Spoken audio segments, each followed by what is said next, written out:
Joellen Litz, and I want to say congratulations on being inducted into the Women's Hall of Fame. What's your name? I'm Judy Williams Henry. And Judy, what category were you awarded? I was awarded in the category of the arts. Well, everyone knows about your dance and what you've done with the young women in this community. But for those that don't know, would you educate us? I am a professional dancer, an actor, and international choreographer. And one of my missions in starting Movement Laboratory was to bring a cultural awareness of who children are and who we are and their purpose in the world. It didn't matter to me whether they became professional dancers, but dance is a language all its own and it's universal. And if we could break down barriers in education and bring people together through the arts, which has been done in the vast amount of history of the world, that was my purpose in working with children and bringing them to the realization that the arts are everywhere. And you also instill in them self-confidence and the ability to tackle just about anything, I believe. I think it's the most challenging art form because it allows you, it demands discipline, it demands self-awareness, it demands being objective, it also demands giving, and it demands that you are your own self. It's wonderful. Thank you again for all of that. Now, tell me a little bit about your family. Oh, I think that they broke the mold when they made my family. Two very, very loving parents who were both professionals. I grew up in Connecticut and came here to Lebanon Valley because my husband is from this area. But my parents were very, very hard workers and instilled in us that we had to carry on. And that whatever we were taught and however we projected ourselves at home would be the same way that we should project ourselves in the community. And you must, if you live in a community, you must work in that community to give it strength. You always must give back and pay forward. Character counts, education counts, and also love your neighbor. And your husband? Oh, my husband. Doug, I met Doug in Boston. I was going to Boston University, and he is an amazingly creative and hard worker and has done some very ingenious things with his company. He's very much into protecting the environment and just an amazing person. He's always got the next thing planned before you even think about it. So he's inspiring, and I think we keep each other going because we both have interests that somehow maintain themselves in the betterment of the world. What got you interested in dance? Oh, boy. My mom said I used to just dance all around the house, and there was a program on television called Look Up and Live, and it was with Carmen de Lavalade. It was and they used to have like dance programs, and I would go get her Scarabelli scarves and start dancing around with them, and she said, we've got to get this child into dance classes. So that's basically how it started. But there was a joke before that. She said when she was carrying me, she said, this kid's going to be an acrobat or something.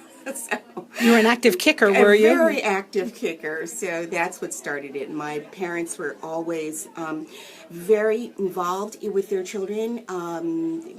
Whatever their interests were, they thought they put their children's interest above their own because they felt that this may become a career for them, or it is something that we brought them into this world and we must provide them some type of exploration for their talents and their gifts.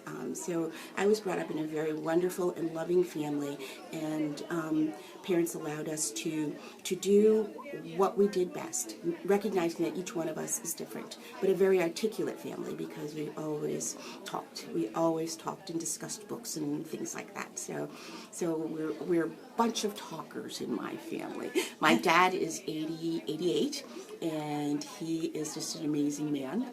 So I hope that I got those genes to be as amazing as he is and to be as loving as my mom. And can you tell me, what profession were your parents in?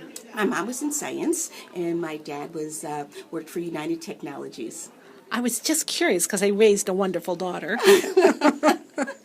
Now, let's see. How about what makes you tick? I think that there's so many things, but I think being a person of color, I think when I was becoming aware of the world, there were an awful lot of assassinations. Martin Luther King, Medgar Evers, watching those little girls on television getting hosed by dogs and things. And I said, what can I do? I'm not there's nothing I can do, but there is something I can do. And that's love your neighbor, use your art to promote cultural awareness. Because what people really fear is that what they don't know. And I really felt that. I grew up in a situation where we were the only family of color in our town. I went to many schools and I was the only person of color. But I don't think the kids ever thought of me that way because I knew the different vocabularies that people have. I always tried to learn other cultures and share mine, so that we could all live, harmoniously, as they say. But that's one of the things that made me tick. Also, I think that I was so blessed in my life, and there are people who are in need, and that has always been, how can I help those? And in helping those, you're helping yourself. And some people can have those platitudes and everything, but I really believe that. I really believe that we have to take charge.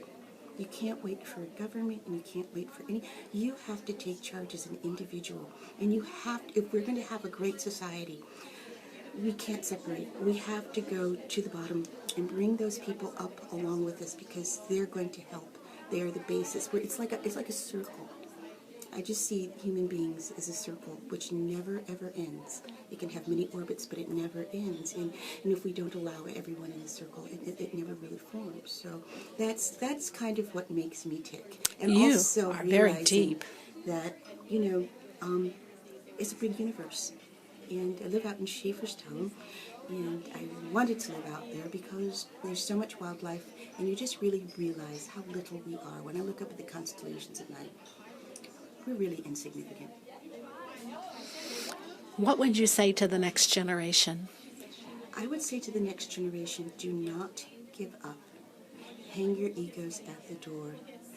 Get your hands dirty and go out there and rebuild, rebuild, rebuild. Once you get satisfied with yourself, it's not going to go anywhere. We have to rebuild and join hands and rebuild and look into some person's eyes and say, those are my eyes. Thank you, Judy.